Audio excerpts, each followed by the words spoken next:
बिस्मिल्लाहिर्रहमानिर्रहीम। आज मैंने ये यखनी बना दी है। यखनी का ही थोड़ा सा सालन बचाऊंगा, यानी उसमें की यखनी थोड़ी सी बचाऊंगा तो एक सालन हो जाएगा।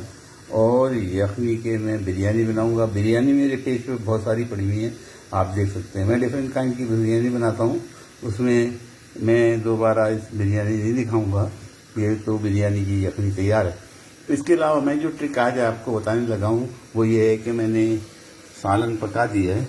सालन पकाने के बाद अब इसमें फरमाइश ये है कि इसमें आलू डाले जाएँ। तो आलूओं को गलाने की आसान तरकीब ये है कि आप आलू को छील लें और छीलने के बाद उसको टुकड़े बना लें।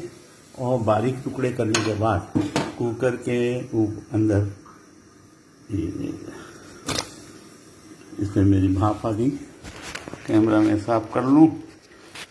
छीलने के बाद आलूओं को उसके टुकड़े बना लें और टुकड़े बनाने के बाद उसको कुकर में डाल दें और चूल्हा ऑन करें, उसका ढकना लगाएं।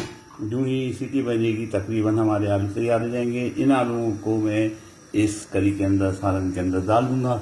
ये मेरा सालन करी पक चुकी, कोरमा समझ लें आप, ये भी चिकन का है। इसके अलावा चावल बॉयल हो रहे हैं, इसका मैं कुकर का ढकना लगाऊंगा और ये सीटी बजते ही ये तैयार हो जाएंगी। इन तमाम खानों में कोई ख़ास टाइम नहीं लगता है। 45 मिनट्स के अंदर, आधे घंटे से 45 मिनट्स के अंदर तमाम खाने तैयार हो जाएंगे। तो ये मैंने करी बनाई है, ये इसके आलू, इसका भी मैं ढकना लगा दूँ, आप इजाज़त दे दो। और ये मेरी यखनी है, जो यखनी को मैं चावलों में डालूंगा तो बिरयानी बन जाएगी। उम्मीद है आप भी बनाएंगे, उम्मीद है आपको पसंद आएगा।